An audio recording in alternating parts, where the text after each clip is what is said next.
Hello and welcome to another update video about Solana. Let's zoom out first a little bit and we can see still that we're looking here at a wave 1 to the upside between December 22 and the January 23 highs, and then a WXY structure to the downside. That's at the moment what we go with.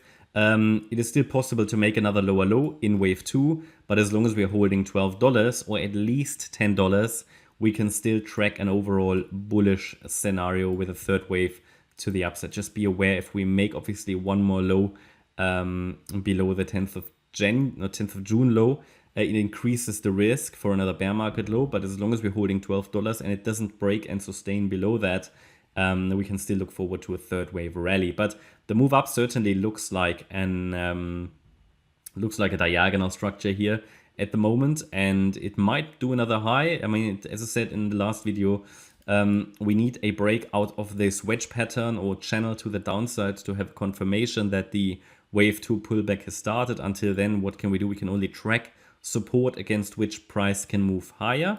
I think now we can lift the relevant support level up. Obviously, this is the pullback zone for wave 2, but in the last video I told you that it's here the 1930 level that is relevant support. So if we break below that, we have a good confirmation wave 2 pullback has started. A first indication will be a break below the trend line, which is still very much valid. But as long as we are holding now the yesterday's swing low, I think the focus can be on higher. Now, it might be putting a top in place at the moment. I mean, I've seen people getting very bullish about Solana on Twitter. That's normally a very, very good indication that a local top is forming. Might put in a double top, who knows? Yeah, we'll see. But at the moment the trend is still up, but I think it is this relevant support level now at $20.50 that we can use as relevant support to push higher. If we hold yesterday's swing low, because the trend is up short term, as long as we're holding that swing low, the focus can be on higher, and we have a view that resistance can of course break. If the 22.40 level breaks, next resistance is $23.30 and then $24. And until we have a signal that the pullback is starting, the focus needs to be on higher, because of course the short-term trend is up. Yeah, but it will get exhausted at some point. But as I said, with these leading diagonals, they do exhaust. They get exhausted at some point. Okay. Now, someone asked me, how would the wave count be if this extends? I mean, they can always extend, especially with diagonals. It's very hard to nail down a micro count for this one because they move in three-wave structures. Now, three-wave structures can always turn into larger three-wave structures. So it's not going to become a seven-wave structure. Well, it will be, but it depends on which wave degree you're looking at. So eventually it would still be a five-wave move. Let's say it pushes higher above the last swing high, then a reasonable idea would be to just extend out here the wave 5, yeah? Because what essentially is the case in these is that we had a corrective move in 1, in 2. You have a very clear three-wave move in wave 3, then the correction in wave 4, and then here, this is now where it's getting interesting. Obviously, you could make the call that yes, A, B, C in wave 5. Yeah, a wave 5 would consist of ABC due to the fact that it's a leading diagonal. Now, this ABC can of course turn into a larger ABC, because the A wave could be here, this could be the B wave, and this could turn into the C wave. So they can always extend higher, right? I mean, they do extend out. It's the same thing with impulses.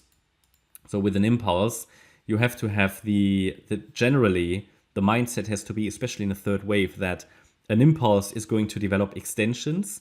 They can always extend out further as long as relevant support breaks. And what kind of support you need to use, that's what the Elliott wave count is going to tell you. But in diagonals, it's a bit different. In diagonals, it's not Fibonacci support typically. In diagonals, it's typically just structural support and trend lines. Diagonals adhere very nicely typically to trend lines, which is also why I do not count this as an impulse. You have a lot of overlapping price action here, and a lot of the sellers are still selling into the rally. I did that as well. So so I think if we come back now in a wave 2, it should get into this region. Support will start at 1880, but this is typically only the support level for an A wave. Then we should get a B wave bounce and a C wave to the downside at some point. But yeah, it's holding quite well at the moment. It's doing a good performance, Solana. but it's not quite exhausted yet.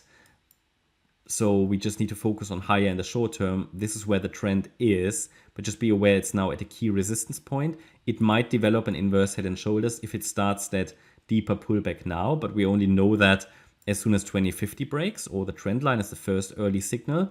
You shouldn't need to wait for that signal too long. If it breaks, you get quite an early signal here, and then we can do this, right? That's going to be interesting. And yeah, I mean, if it breaks higher directly, 2330 is going to be important resistance. It's a structural one, but it's also a Fibonacci resistance. Yeah, I told you about that one in one of the last videos, because we can draw the fibs, and you can see it's roughly here, 2330, the 78.6 retracement. Because it did react here a little bit to the 50% fib level. It reacted to the golden ratio, so it might very well react to the 78.6 retracement as well. Yeah, that's my update about Solana. I hope you liked the update. If you did, please hit the like button, leave a comment and subscribe. And if you really like the content, then please check out the channel membership. Thanks a lot for watching. Bye-bye.